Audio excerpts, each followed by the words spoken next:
أصحابه وأهل بيته أجمعين. أما بعد فأعوذ بالله من الشيطان الرجيم. بسم الله الرحمن الرحيم.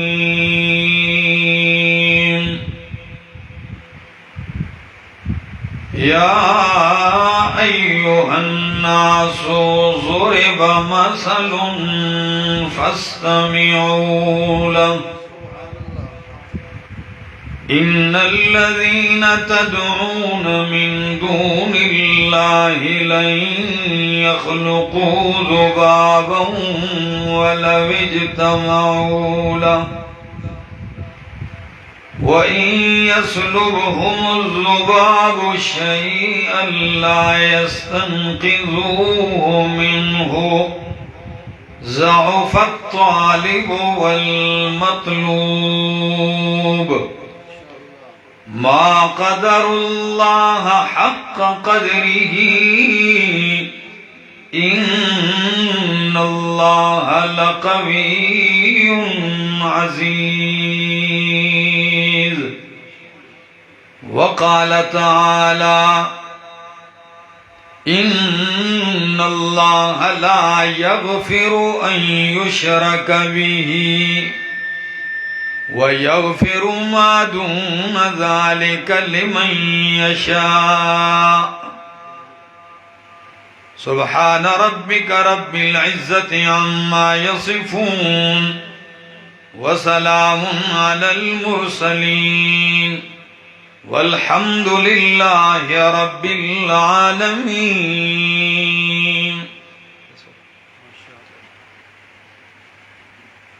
کافی ہے اللہ سب کی حاجت روائی کے لیے. امام ولی نبی پیغمبر ہیں فقط رہنمائی کے لیے.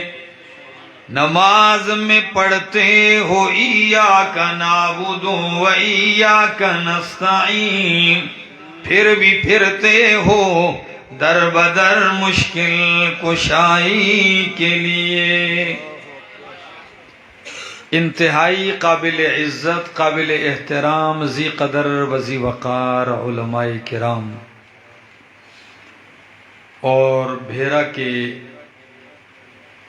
غیور موحدین، بزرگوں، بھائیوں، عزیزوں، نوجوان ساتھیوں، السلام علیکم.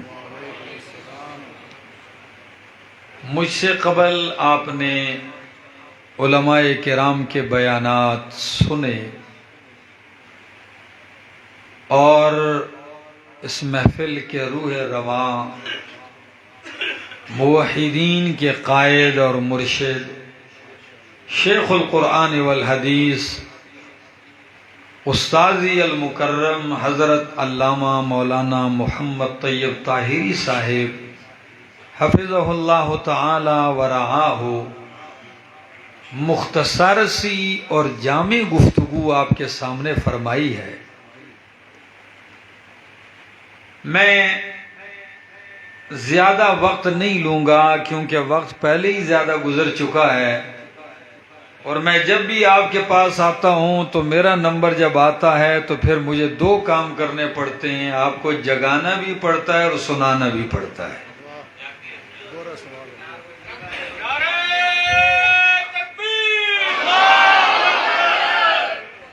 تو دوستو،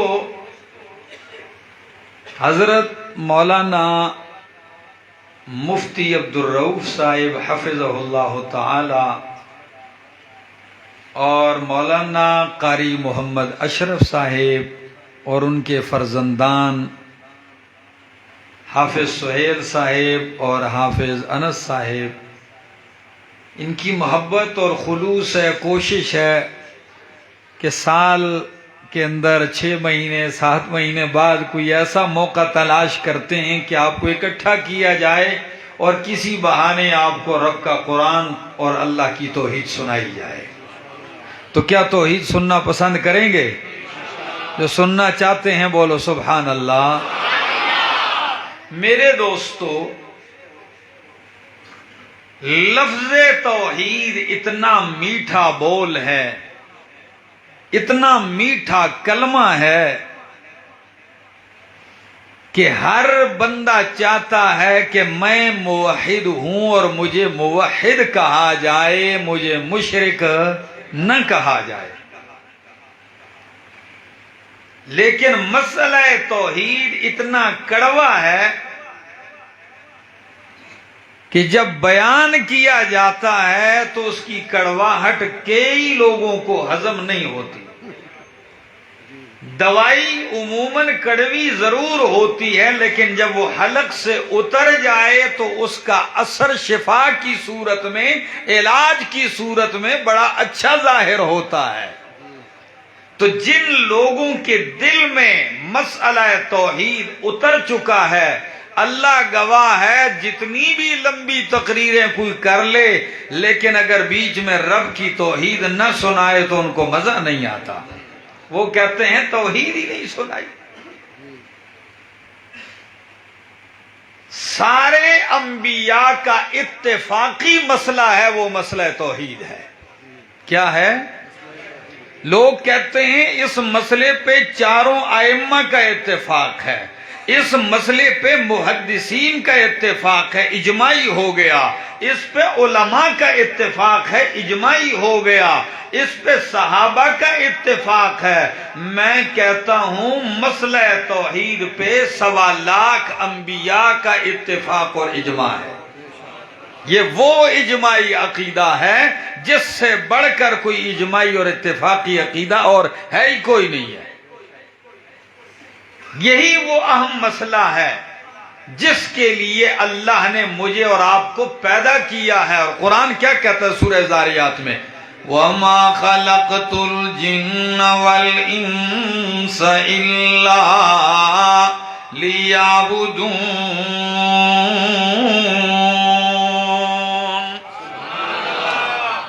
لفظوں پہ غور کیجیے۔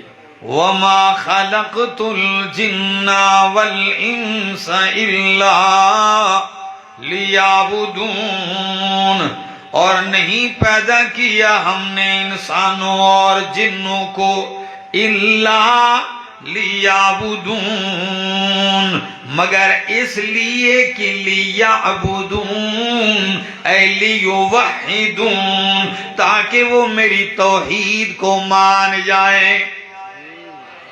لیعبدون کا معنی لیوحدون۔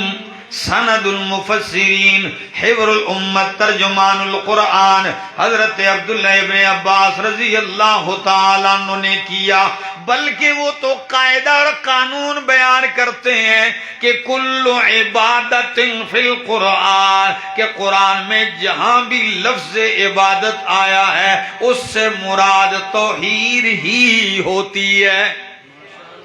تو انسان اور جنوں کو اللہ نے کس لیے پیدا کیا بھیرے والوں؟ تاکہ اللہ کی بندگی، عبادت، توحید کریں۔ اور اسی بات کا آغاز جب قرآن شروع ہوتا ہے سورۃ البقرہ میں، اللہ 3 گروہوں کا ذکر کرتے ہیں، پھر منافقین کا بھی ذکر کرتے ہیں، پھر منافقین کی پہچان کے لیے اللہ مثالیں بھی ذکر کرتے ہیں۔ اس لیے جو پکا کافر ہوگا، مشرک ہوگا، اس کے لیے مثال کی ضرورت نہیں، اس کو آپ ویسے ہی پہچان لوگے کیونکہ مقابل میں آ کے کھڑا ہو جائے گا۔ لیکن جو منافق ہوتا ہے وہ دوستی میں دشمنی کا کردار ادا کرتا ہے، وہ آستین کا سانپ ہوتا ہے، تو اس کی پہچان مشکل ہے۔ اس لیے اللہ نے اس کی مثالیں بیان کر کے اس کی پہچان کروائی ہے۔ بلکہ سورۃ توبہ پڑھی ہے کہ نہیں پڑھی؟ بڑی تفصیلی سورت ہے سورۃ توبہ۔ میرا والو آپ سے ایک بات کرنے لگا ہوں، 63 نشانیاں اس ایک سورت میں اللہ نے منافق کی بیان کی ہیں۔ سورۃ توبہ میں کتنی نشانیاں منافق کی؟ 63 نشانیاں بیان کی ہیں. آپ کہیں گے یہ کیوں؟ نبی علیہ السلام کی عمر مبارک کتنی تھی اور منافق کی نشانیاں بھی 63 بیان کی ہیں. یہ اشارہ تھا کہ ان سے جان چھوٹے گی، یہ چلتے رہیں گے موت تک، یہ آپ کے ارد گرد ہوتے رہیں گے، آپ داعی بنیں گے، ان سے واسطہ پالا پڑتا رہے گا. لیکن جب یہ مثالیں بیان کرنے کے بعد قرآن پھر کیا کہتا ہے؟ یا ایوہ الناس، اے لوگوں، اعبدوا ربکم الذی خلقکم. یا ایوہ الناس، اے لوگوں، اعبدوا ربکم الذی خلقکم، بندگی کرو اس رب کی جس نے تمہیں پیدا کیا. تو ادھر بھی بندگی کا حکم دیا، اعبدوا ساری انسانیت کو. اور جب آپ نماز میں آ کے کھڑے ہوتے ہیں تو اس وقت بھی کیا کہتے ہیں؟ ایاک نعبد و ایاک نستعین. یہ نہیں فرمایا نعبدک و نستعینک، یہ نہیں کہا. آپ کہیں گے اس کا کیا معنی ہے؟ نعبدک تیری عبادت کرتے ہیں، نستعینک تجھ سے مدد مانگتے ہیں.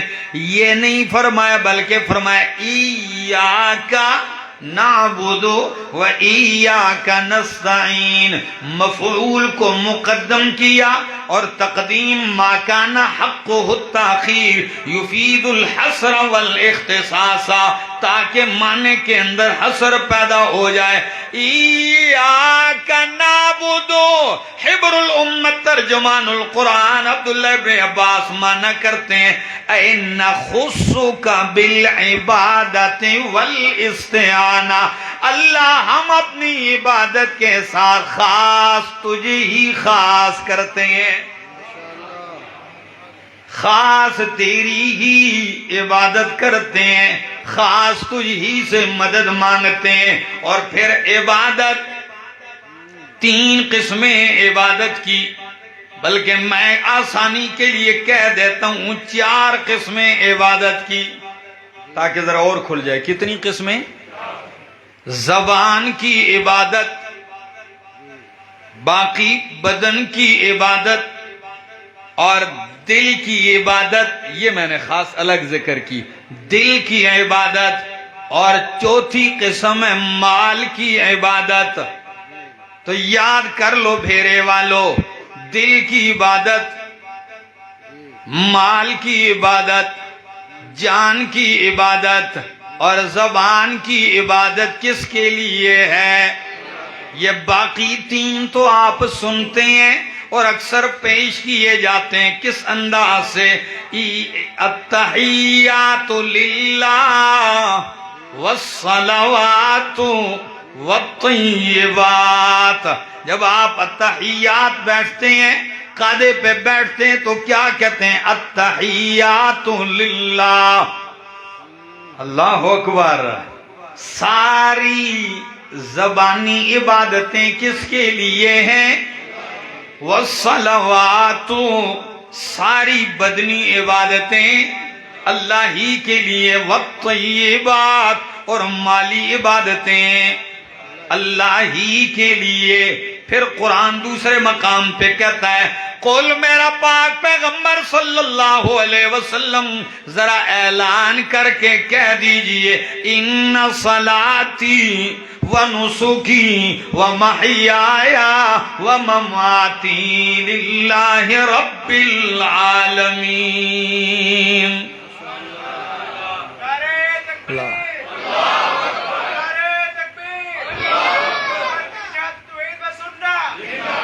کچھ اس آدمی کا بھی تو ساتھ تمہیں دینا چاہیے جو رات کے اس پیر بھی تمہیں جگانے کی کوشش کر رہا ہے. قل ان صلاتی، میرا پیغمبر کہہ دیجئے میری نماز، ونسکی میری قربانی، ومحیایا میرا جینا، ومماتی میرا مرنا، للہ کس کے لیے ہے؟ اللہ ہی کے لیے۔ پر چوتھی عبادت میں نے کہا دل والی، اس کو الگ اور خاص طور پر اس لیے ذکر کیا، شاید بھیرے کے بعض لوگ سمجھتے ہو عام عوام کہ دل کی عبادتیں کون سی ہیں، بتانی چاہیے کہ نہیں؟ یہ دل دی کڑی عبادت ہوندی ہے؟ آج سن لیجئے، دل تو وہ اہم ٹکڑا ہے بھیرے والو کہ حضرت ابو ہریرہ رضی اللہ تعالیٰ عنہ فرماتے ہیں القلب ملک والاعضاء جوارح والجوارح جنودہ، دل بادشاہ ہے اور باقی اعضاء اس کا لشکر اور اس کی فوج ہے۔ بادشاہ کیا ہے؟ دل بادشاہ ہے۔ اور اگر میں ایک جملہ بڑھ کے کہوں کہ یہ اتنا اہم ٹکڑا ہے دل والا کہ رب نے اپنے قرآن میں 196 مرتبہ دل کا تذکرہ کیا ہے۔ کتنی مرتبہ؟ 196 مرتبہ اس دل کا ذکر کیا ہے۔ کیوں کیا ہے؟ اگر اتنا ہی غیر اہم ہوتا، کوئی معمولی سا ہوتا، نا، بہت اہم ٹکڑا ہے۔ کبھی اللہ نے قرآن میں اسے قلب کہا، کہیں قرآن میں اللہ نے اسے فؤاد کہا، کہیں قلوب کہا، کہیں افئدہ کہا اور کہیں صدور کہا بمعنی قلب۔ فؤاد مکی صورتوں میں اکثر فؤاد ہے، قلب کا لفظ نہیں ہے۔ مکی صورتوں میں اکثر کیا لفظ استعمال کیا دل کے لیے؟ فؤاد، افئدہ، اور فؤاد تفعد سے ہے۔ فؤاد بمعنی تفعد، تفعد بمعنی توقد، جلنا کسی چیز کا، گرم ہو کے جلنا۔ اور دل کو بھی فؤاد اسی لیے کہا کہ گرم بھی یہی رہتا ہے، آنکھیں کبھی ٹھنڈی کبھی گرم، کان کبھی ٹھنڈے کبھی گرم، ہاتھ کبھی ٹھنڈے اور کبھی گرم، لیکن دل ہمیشہ گرم ہی رہتا ہے۔ ٹھنڈا ہو جائے تو کہتے ہیں انتظام کرو، لے جاؤ اس کو۔ یہ ہمیشہ گرم رہتا ہے، جلتا رہتا ہے۔ اور یا یوں کہوں کہ عموماً غموں کی وجہ سے بھی یہ جلتا رہتا ہے۔ کہتے ہیں فلاں میرا دل ساڑیا ہے، کہتے کہ نہیں؟ تو آگ اس میں لگی رہتی ہے، پورے بدن میں خون کی سپلائی کرتا ہے۔ اور دلوں کے طبیب امام الانبیاء محمد الرسول اللہ صلی اللہ تعالی علیہ وسلم کیا فرماتے ہیں؟ الا ان فی الجسد لمضغہ اذا صلحت صلح الجسد کلہ واذا فسدت فسد الجسد کلہ۔ لوگوں سن لو، بدن میں ایک لوتھڑا ہے، جب وہ ٹھیک ہو جائے تو پورا بدن ٹھیک ہو جاتا ہے، اگر وہ بگڑ جائے پورا بدن بگڑ جاتا ہے۔ الا وہی القلب، وہ کیا ہے؟ وہ دل ہے۔ کیا ہے اس میں ہڈی کوئی نہیں ہے، بالکل نرم ہے۔ سخت ہو جائے تو اللہ فرماتے ہیں پتھر سے بھی زیادہ سخت ہے جی۔ اور یہی حال زبان کا ہے، ہڈی اس میں بھی نہیں ہے، لیکن جب چلتی ہے تو کبھی کبھی تلوار سے زیادہ سخت چلتی ہے اور کاٹ کے رکھ دیتی ہے۔ تلوار تو زخم بدن پہ لگاتی ہے اور زبان کا زخم جراحات السنان لہتیام، جراحات السنان لہتیام ولا یلتام ما جرح اللسان۔ اللہ، زبان کے زخم تو ٹھیک ہو، تلوار کے زخم تو ٹھیک ہو بھی جاتے ہیں، مل جاتے ہیں، پر زبان کے زخم دل پہ لگتے ہیں یہ ٹھیک نہیں ہوتے۔ اسی لیے زبان کنٹرول کرنے کے لیے اللہ نے اس کے باہر چاروں طرف 32 تالے لگائے ہیں۔ ہر چیز کے لیے ایک تالا کافی ہے، لیکن زبان کے لیے دانتوں کے 32 تالے۔ لیکن یہی بغیر ہڈی کی تلوار جب چلتی ہے 32 تالے توڑ کے اگلے کا کلیجہ چیر دیتی ہے. لوگ کہتے ہیں زبان کے تو الفاظ ہیں، یہی الفاظ تو تباہی کر دیتے ہیں نا. کیا خیال ہے؟ تو میں بات کر رہا تھا دل بھی تو ایک ٹکڑا ہے لیکن پورے بدن کا بادشاہ ہے. علامہ ابن قیم رحمہ اللہ اپنی کتاب الفوائد میں بڑی عجیب بات لکھتے ہیں. میرے والو تحفہ دے کے جا رہا ہوں. وہ فرماتے ہیں 2 چیزوں کا اللہ نے بڑا عجیب انتخاب فرمایا ہے، ایک عرش کا اور ایک دل کا. عرش کو اللہ نے اپنی استوا کے لیے خاص کیا اور دل کو اللہ نے اپنی معرفت کے لیے خاص کیا ہے. الرحمن علی العرش استوى کما یلیق بشانہ لا نعلم کیفیتہ، ہم اس کی کیفیت نہیں جانتے. اور دل کو اللہ نے اپنی معرفت کے لیے خاص کیا. یہی وجہ ہے کہ اللہ کے پیغمبر نے مزید بات کو کھولتے ہوئے فرمایا ان اللہ لا ينظر الى صورکم ولا الى اموالکم. اللہ نہ تمہاری صورتوں کو دیکھتا ہے نہ تمہارے مالوں کو دیکھتا ہے، اللہ تو اس کو دیکھتا ہے جو تمہارے دلوں میں ہے. کس کو دیکھتا ہے؟ دلوں میں دیکھتا ہے. اب آپ کو آخر میں لے کے جاؤں گا کہ دل کی عبادتیں کیا ہیں. پہلے بتاؤں تو صحیح دل کیا چیز ہے. عربی میں اس کا ایک نام ہے قلب. کیا؟ امام راغب مفردات القرآن میں کہتے ہیں قلب کو قلب اس لیے کہتے ہیں لتقلبہ. قلب کا معنی ہوتا ہے الٹ پلٹ ہونا، چونکہ دل بھی ایک جگہ ٹھہرتا نہیں، الٹ پلٹ ہوتا رہتا ہے. قلب کا معنی ہوتا ہے الٹنا پلٹنا. یہ بھی کسی جگہ ٹھہر دا، آج ایک کے ساتھ تو کل، آج ایک کے گن گا رہے تو کل اس کو گالیاں. ایسے ہے کہ نہیں؟ مسجد میں کچھ کہتا ہے تو باہر کچھ کہتا ہے، کبھی کچھ کہتا ہے، کبھی ٹھہرتا نہیں. اور کئی لوگ کہتے ہیں کہ ہے بھی اتنے پنجرے کے اندر، کہتے ہیں جی میرا اپنے دل تے وس نہیں چلتا. جس کا دل ہے وہی کہتا ہے کہ مجھے اپنے دل پہ بس نہیں چلتا. اور کئی کملے تو کہتے ہیں گاڑیوں کے شیشوں پہ لکھ دیتے ہیں دل تو پاگل ہے. گاڑی پہ اکثر دیکھتا ہوں تو سوچتا رہتا ہوں عجیب عجیب جملے کہتے ہیں لوگ. کئی لوگ دل کی تصویر بنا کے کہتے ہیں دل برائے فروخت. واہ بھائی اتنا سستا سودا، قیمت صرف ایک مسکراہٹ. کیا بات ہے. کئی دل ڈال دیتے ہیں بیچ میں تیر کا نشان ڈال دیتے ہیں کہ بس دل میں سوراخ ہو چکا ہے. کئی کہتے ہیں دل 2 ٹکڑے ہو چکا ہے. کہ رکشے والوں نے بھی دل آگے لٹکایا ہوتا ہے. میرا دوست اتنا معمولی نہیں ہے کہ آپ باہر لے کے پھرتے جائیں. آپ کا دل تو اللہ نے اپنے لیے خاص کیا ہے. آج مولانا احمد شیخ خان صاحب ہمارے ہاں ہری پور میں بھی تھا، وہ تھے بیان کر کے ساتھ ہی آئے.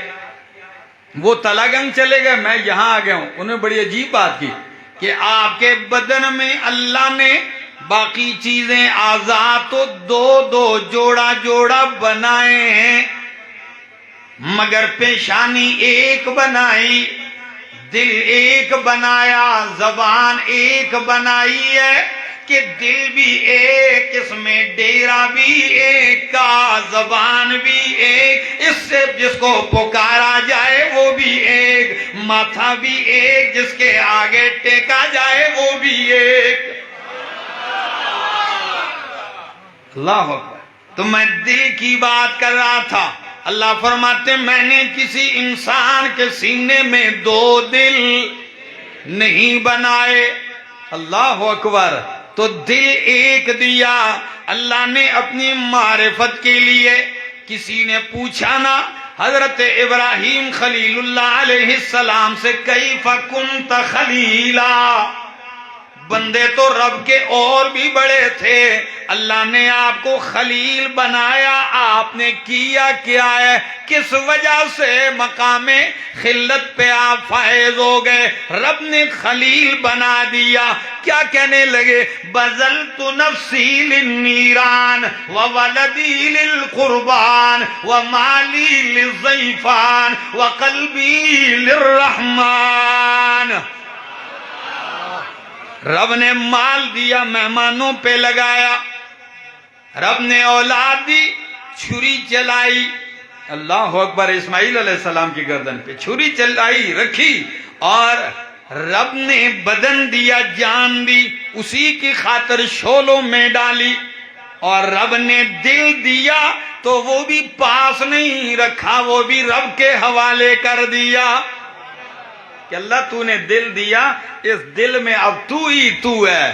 اور مجذوب نے کتنے پیارے انداز میں کہا کہ ہر تمنا دل سے رخصت ہو گئی، ہر تمنا دل سے رخصت ہو گئی، اب تو آجا، اب تو خلوت ہو گئی، ایک ان سے کیا محبت ہو گئی، ساری دنیا ہی سے وحشت ہو گئی، لاکھ جھڑکوں اب کہاں پھرتا ہے دل، ہو گئی اب تو محبت ہو گئی۔ دل اتنا اہم ٹکڑا ہے آپ کے بدن میں، تو دل کی عبادت بھی کس کے لیے ہونی چاہیے؟ دل کی عبادتوں میں اہم ترین چیز ایمان ہے، اور وہ دل میں ہوتا ہے۔ ایمان کہاں ہوتا ہے بولو؟ اتنے معمولی چیز ہے۔ اللہ اکبر۔ دوسری، رب سے امید کرنا، پر امید رہنا، نا امید نہ ہونا، لا تقنطوا من رحمت اللہ۔ تو امیدیں کس کے ساتھ کی جاتی ہیں؟ یہ دل کی عبادت ہے، رب سے محبت کرنا۔ قرآن کہتا ہے والذین آمنوا اشد حبا للہ، مومن رب کی محبت میں بڑے سخت ہیں۔ تو محبت کا ٹھکانہ کہاں ہوتا ہے؟ تو رب سے محبت دل کے ذریعے سے ہوتی ہے، یہ دل کی عبادت ہے، اس میں بھی کسی کو شریک نہیں کرنا۔ خوف رکھنا، یہ ڈر کہاں رکھا جاتا ہے؟ کہتے ہیں دل ڈر گیا، تو یہ کس کا ڈر ہونا چاہیے؟ تو یہ دل کی عبادتیں، توکل کرنا، بھروسہ کرنا، یقین کرنا، اچھا گمان کرنا، یہ ساری عبادتیں۔ آپ کہیں گے یہ کہاں ہے میرا دوست؟ یہ ساری حدیثوں میں ہے۔ توکل عبادت ہے، قرآن نے ذکر کیا ہے۔ تو توکل کس کے ذریعے ہوتا ہے؟ کہتے ہیں دل کا بھروسہ ہے، حسن ظن، اللہ پر گمان۔ قرآن کہتا ہے فما ظنکم برب العالمین، لوگو تمہارا رب العالمین کے بارے میں کیا گمان ہے؟ تو گمان بھی بہت بڑی اہمیت کی چیز ہے۔ اور حدیث سنانے لگا ہوں بھیرے والو، اللہ کے محبوب پیغمبر صلی اللہ تعالی علیہ وسلم فرماتے ہیں ان حسن الظن باللہ تعالی من حسن العبادہ، اللہ پہ اچھا گمان رکھنا بہترین عبادت ہے۔ تو گمان کہاں رکھا جاتا ہے؟ حسن ظن، یہ ساری دل کی تو عبادت ہے میرا دوست۔ اور اللہ بھی فرماتے ہیں، حدیث قدسی ہے انا عند ظن عبدی بی، میں اپنے بندے کے ساتھ ویسا ہی معاملہ کرتا ہوں جیسا وہ مجھ سے گمان رکھتا ہے۔ تو ان ظن بی خیرا فلہ خیر، اگر گمان اچھا کرتا ہے تو میں اس کے ساتھ معاملہ بھی ویسا ہی کرتا ہوں۔ وَإِن ظَنَّ بِي شَرًّا فَلَهُ، اگر گمان اچھا نہیں تو معاملہ جیسے وہ گمان کرے گا اسی طرح ہوگا۔ ایک صحابی تھے، بیمار تھے، واصلہ بن اسقع رضی اللہ تعالیٰ عنہ۔ دوسرے صحابی ان کو ملنے آئے بیمار پرسی کے لیے، یہ ان کا آخری لمحات ہے۔ موت سے پہلے کی حالت ہے. تو وہ بیمار صحابی اس دوسرے صحابی کا ہاتھ لے کر ایسے اس کو چوما، پھر سینے پہ رکھا، کہا یہ وہ ہاتھ ہے جس نے رسول اللہ صلی اللہ علیہ وسلم کے ہاتھ پر بیعت کی تھی. اللہ اکبر. اور جب یہ بیعت ہو رہی تھی، بیعت الرضوان جسے کہتے ہیں، تو اس وقت اللہ کو یہ ادا غیرت کی اتنی پسند آئی، فرمائے ید اللہ فوق ایدیہم، ان کے ہاتھوں پہ میں اللہ کا ہاتھ ہے. تو اس ہاتھ کو سینے سے لگایا، چوما صحابی کے اس ہاتھ کو، اور ساتھ ایک صحابی نے جملہ ان سے پوچھا، کہنے لگے کوئی پریشانی؟ کہنے لگے کہ میں ایک سوال کرتا ہوں آپ سے، بس پھر آپ مجھے وہ جواب دے دینا. نے کہا جی آپ پوچھئے. کہا سچ بتاؤ، آخری حالت ہے، آپ کا رب کے بارے میں گمان کیسا ہے؟ کیا گمان رکھتے ہو رب کے ساتھ؟ تو سر ہلا کے کہنے لگے خیر ہے تو میری زندگی کا آخری لمحہ، لیکن میرا رب پہ گمان اچھا ہے. تو وہ کہنے لگے جب اس لمحے بھی تیرا گمان اچھا ہے تو میرے معصوم پیغمبر کا فرمان سن لے، اللہ تیرے ساتھ معاملہ بھی ویسا ہی کرے گا جیسا تیرا گمان ہے. لوگ لگے ہوئے ہیں اللہ سے لوگوں کو بدگمان کر رہے ہیں، بدظن کر رہے ہیں. یہ شرک جو ہو رہا ہے کیوں ہو رہا ہے؟ اللہ کا در چھوڑ کے کسی غیر کے در پہ جا کے ماتھا ٹیکا ہی اسی لیے جا رہا ہے کہ یہ رب سے کیا ہے؟ بدگمان ہے. اگر رب پہ حسن ظن ہوتا یہ غیر کے در پہ کیوں جاتا؟ تو میں بات کر رہا تھا کہ عبادت کے لیے پیدا ہو، اور عبادت بدن کی، زبان کی، مال کی اور دل کی عبادتیں ہیں. دل کی امیدیں اسی کے ساتھ قائم ہونی چاہیے. مرتے مر جا، رب سے نا امید اور مایوس ہونے کی گنجائش نہیں ہے. حضرت یوسف علیہ السلام گم ہو گئے ہیں، سال سال گزر چکے ہیں، لیکن یعقوب علیہ السلام بیٹوں سے کیا کہتے ہیں؟ لا تیأسوا من روح اللہ. او میرے بیٹو، اس مدت کو دیکھا جائے تو یوں لگتا ہے جیسے تم کہتے ہو قمیص خون میں رنگین کر کے آئے ہو. مان تو لینا چاہیے کہ واقعی میرا یوسف ختم ہو گیا، لیکن جب رب کی رحمت کی طرف دیکھتا ہوں تو دل کہتا ہے میرے یوسف کا بال بھی ضائع نہیں ہوا.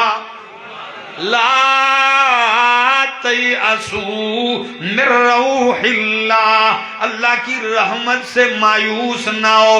آپ کہیں گے کیوں، کیسے مایوس نہ ہو؟ اس کی رحمت تھوڑی نہیں ہے، تیرے گناہ زیادہ ہیں تو اس کی رحمت کو بھی کبھی کوئی ٹھکانہ نہیں ہے. حدیث بخاری کی سنانے لگا ہوں، جھوم جاؤ گے. سنا دوں؟ سنیں گے کہ نہیں؟ سنیے. نبی علیہ السلام نے فرمایا رب نے اپنی رحمت کو 100 حصوں میں تقسیم کیا. کتنے حصوں میں؟ 100 حصوں میں تقسیم کیا. ایک حصہ رحمت پوری دنیا پہ تقسیم کر دی، 99 حصے رحمت کے اپنے پاس رکھ لیے. اس ایک حصہ رحمت کا عالم یہ ہے، نبی امت سے محبت کرتے ہیں، یہ اسی ایک رحمت کا کمال ہے. امتی نبی سے محبت کرتے ہیں، استاد شاگرد سے، شاگرد استاد سے محبت کرتے ہیں، مائیں اولاد سے، اولاد ماؤں سے، والدین سے محبت. یہ دنیا میں جتنی بھی شفقتیں، رحمتیں، پیار، محبتیں، یہ اسی ایک درجہ رحمت کا کمال ہے. اللہ کے پاک پیغمبر نے مزید بات آگے بڑھاتے ہوئے فرمایا حتیٰ یہاں تک کہ گھوڑا اپنا پاؤں اٹھا لیتا ہے کہیں میرا بچہ نیچے کچل کے مر نہ جائے، یہ بھی اسی ایک رحمت کا حصہ ہے. جب اس ایک رحمت حصے کا یہ کمال ہے، جب قیامت کا دن آئے گا اللہ 99 حصے رحمت جو باقی ہے وہ بھی کھول کے رکھ دیں گے. اللہ اکبر. تو لا تیأسوا من روح اللہ، اللہ کی رحمت سے مایوس. لیکن ایک بات یاد رکھ لیجئے، ہر بندہ اس رحمت کا آس لے کے بیٹھ سکتا ہے کہ میری نجات ہو جائے گی. ایک بندے کے لیے اللہ نے دروازہ بند کر دیا, فرمایا ان اللہ لا یغفر ان یشرک بہ ویغفر ما دون ذلک لمن یشاء. میرے والو ایک جملہ کہوں, یاد رکھو گے. لوگ کہتے ہیں فلاں ایک بندہ نماز پڑھ بڑے تقوی کے ساتھ کھڑا ہے, بالکل گھنٹوں کھڑا ہے, لیکن نیت کیا ہے؟ یہ حاجی صاحب مجھے دیکھ لیں, نماز اچھی پڑھتا ہے بس. اچھا, اس لیے زیادہ عاجزی کے ساتھ نماز پڑھ رہا ہوں کہ فلاں دیکھ لے. سچ بتاؤ, یہ عبادت قبول ہوتی ہے؟ اس میں کیا آ گیا؟ اتنا لفظ تو آپ سب کو آتا ہے, کیا آ گیا؟ ریاکاری. اس کو کیا کہتے ہیں؟ دکھلاوا. اور نبی اکرم صلی اللہ علیہ وسلم نے فرمایا دکھلاوا شرک اصغر ہے. کیا ہے؟ مزہ آئے گا اس جملے سے استدلال کا. دکھلاوا شرک اصغر ہے. جب شرک اصغر آ گیا رب وہ عبادت بھی قبول نہیں کرتا.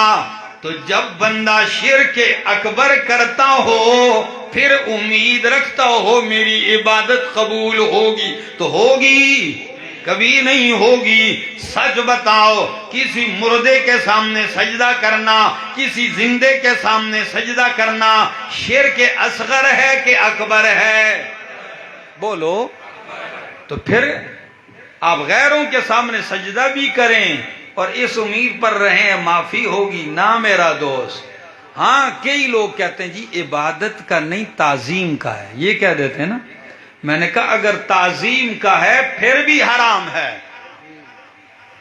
اس امت میں اللہ کے پاک پیغمبر صلی اللہ علیہ وسلم نے فرمایا اگر کسی انسان کے لیے دوسرے کا سجدہ جائز ہوتا تعظیم احترام کا تو میں بیوی کو حکم دیتا کہ وہ اپنے خاوند کو کیا کرے, لیکن اس کو بھی اجازت نہیں ہے. پھر آپ جا کے دیکھ لیں, کبھی کبھی تو تعجب ہونے لگتا ہے کہ یہ نماز میں ایاک نعبد و ایاک نستعین کا نعرہ کہاں چلا گیا؟ 60 سال سے نماز میں یہی کہہ رہا ہے. التحیات بیٹھ کے پھر بھی یہی کہہ رہا ہے التحیات للہ والصلوات للہ والطیبات. پھر قبر کے کنارے کھڑا ہے کہ خواجہ نہ دیں گے تو پھر کون دے گا جی. پھر قبر کے اوپر ماتھے رگڑ رہا ہے, سجدوں پہ سجدے کیے جا رہا ہے. میں تو اسی لیے کہتا ہوں کہیں نخل مرقد کی چھاؤں میں سجدے, کہیں مرنے والوں کے پاؤں میں سجدے, اشاروں میں سجدے, نگاہوں میں سجدے, یہاں اور وہاں خانقاہوں میں سجدے. ہو رہے ہیں کہ نہیں؟ اکبر الہ آبادی شاعر گزرا ہے, بڑا کمال کا شعر کہا ہے. کہتا ہے درے خانقاہ پہ پڑا ہوں اکبر. خانقاہ پہ پڑا تھا, کسی نے کہا وہ کیوں؟ کہتا ہے درے خانقاہ پہ پڑا ہوں اکبر, خدا ملے نہ ملے روٹیاں تو ملتی ہیں. ہاں کھا رہا ہے, یہ تو ہو رہا ہے. او میرا دوست, آئیے رب کے ساتھ یہ عہد کیجئے اللہ تیری ذات و صفات میں کسی کو شریک نہیں کریں گے. پکار کے لائق کون ہے؟ غائبانہ پکاریں سننے والا کون ہے؟ سمیع الدعا کون ہے؟ یہی تو وہ بات ہے جو اللہ کے پاک پیغمبر ابراہیم علیہ السلام اپنے باپ کو سمجھا رہے. کہتے ہیں یا ابت لم تعبد ما لا يسمع ولا يبصر ولا يغني عنك شيئا. کیوں ایسوں کی عبادت کر رہا ہے ابا جان؟ لا یسمع جو تیری, ولا یبصر جو تجھے دیکھ, ولا یغنی عنک شیئا تجھ سے کوئی چیز دور بھی نہیں کر سکتے، تیرے کسی کام نہیں آ سکتے۔ بگڑیاں بنانے والا کون ہے؟ حاجتیں پوری کرنے والا۔ بس ہم تو یہی کہتے ہیں وہی آقا، وہی داتا، وہی مشکل کشا سب کا، وہی ایک غوث اعظم ہے، یہی للکار دیتا جا۔ اسی کے نام پہ مر لے، اسی کے نام جیتا جا، اسی کے نام کی میں ہو تو بھر بھر جام پیتا جا۔ رہے توحید میں گر ہو سمندر شرک کے حائل، لگا دے جست موجوں میں طوفانوں سے نمٹتا جا۔ وہ جلتے ہیں تو جلنے دو جو ہے توحید کے دشمن، ندا وحدت کی قرآن سے گلی کوچوں میں دیتا جا۔ زندگی باقی، ملاقات باقی۔ یہ تو ابھی